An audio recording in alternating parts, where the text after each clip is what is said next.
Hai rekan-rekan, selamat datang di Persona Cernates dan kali ini saya akan memberikan gambaran umum soal atau biasa disebut latihan tryout soal bagi rekan-rekan yang akan mengikuti seleksi CAT PKN terkait P3K ataupun SKB CPNS untuk formasi khusus pengelola sumber daya air. Nah ini untuk jabatannya ahli muda ataupun yang lain. Nah, soal-soal yang saya berikan itu berdasarkan Permen-PAN RB ya. Permen-PAN RB terkait materi pokok, kemudian Permen-PAN dan tupoksi dari uh, pengelola sumber daya air ini. Dan juga FR di tahun-tahun sebelumnya. Nah, sebelum kita mulai, jangan lupa di-subscribe kalau sudah. Kita masuk ke informasi terkait seleksi P3K ya, untuk jabatan fungsional. Jadi untuk kompetensi P3K itu ada 4 subtes yang akan teman-teman kerjakan, diantaranya teknis, manajerial, sosial kultural, dan wawancara. Nah untuk teknis sendiri itu jumlah soalnya 90 soal untuk P3K. Kalau misalkan untuk SKB CAT itu sekitar 80-100 soal ya.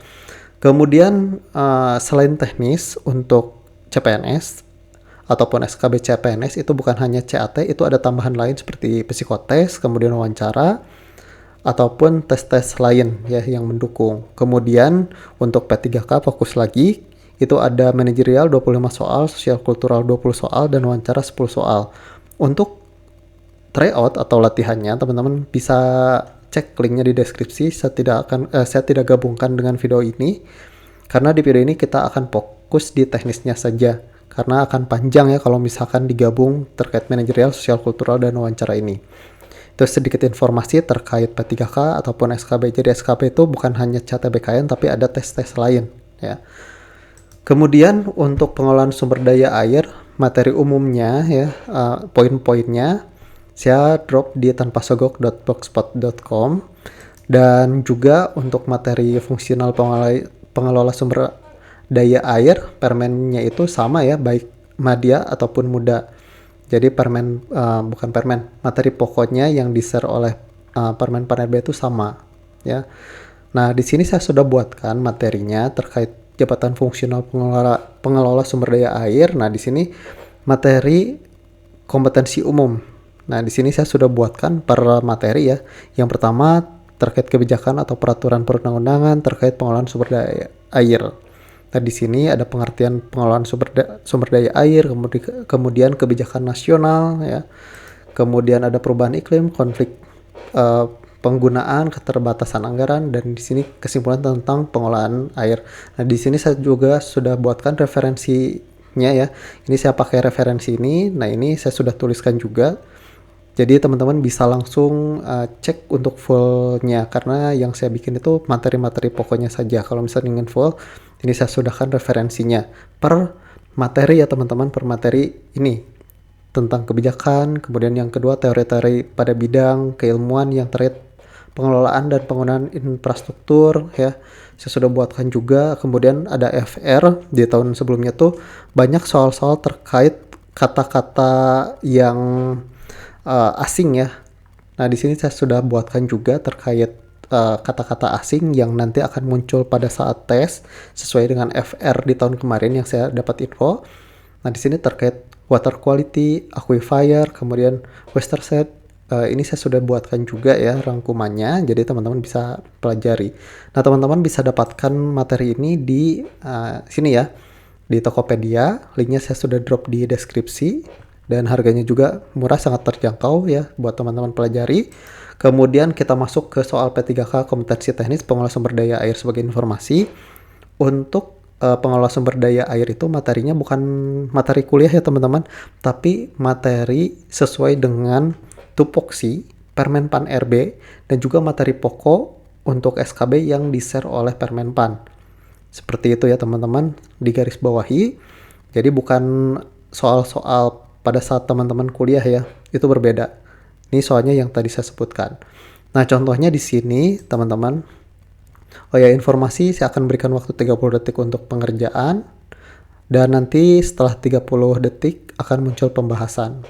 Nah, di sini apa yang termasuk dalam 5 pilar pengelolaan air sumber daya air. Nah, di sini ada konservasi, pendayagunaan, pengendalian, daya rusak air, pengembangan teknologi, kemudian penegakan hukum. Yang B, pengelolaan irigasi, konservasi air, pemanfaatan lahan, pengendalian polusi, pengelolaan energi. Yang C, pengendalian daya rusak air, konservasi pendaya gunaan, kemudian pemberdayaan masyarakat serta pengelolaan kelembagaan. Yang D, pendaya gunaan air, pengelolaan limbah, pengendalian banjir, pemberdayaan ekonomi, pengelolaan ekosistem. Atau yang E, konservasi lingkungan, penyalahgunaan pendaya gunaan energi, pengembangan kawasan, pengelolaan irigasi, dan pengelolaan kelembagaan. Jawabannya yakni yang C, pengendalian daya rusak air, konservasi, pendaya gunaan, pemberdayaan masyarakat, serta pengelolaan kelembagaan. Ini merupakan bagian dari pengelolaan sumber daya air sesuai dengan Undang-Undang Nomor 7 Tahun 2004. Dan materi ini saya sudah buatkan di yang sebelumnya ya, teman-teman bisa dapatkan di sana. Untuk selanjutnya saya tidak akan bacakan karena itu akan membuat video ini panjang. Jadi silakan teman-teman baca. Nanti akan ada pembahasan secara otomatis dan waktunya itu 30 detik. Oke, silakan dikerjakan untuk soal selanjutnya.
Oke, untuk soal yang ini silahkan jawaban rekan-rekan tulis di kolom komentar ya, dan juga caranya, karena untuk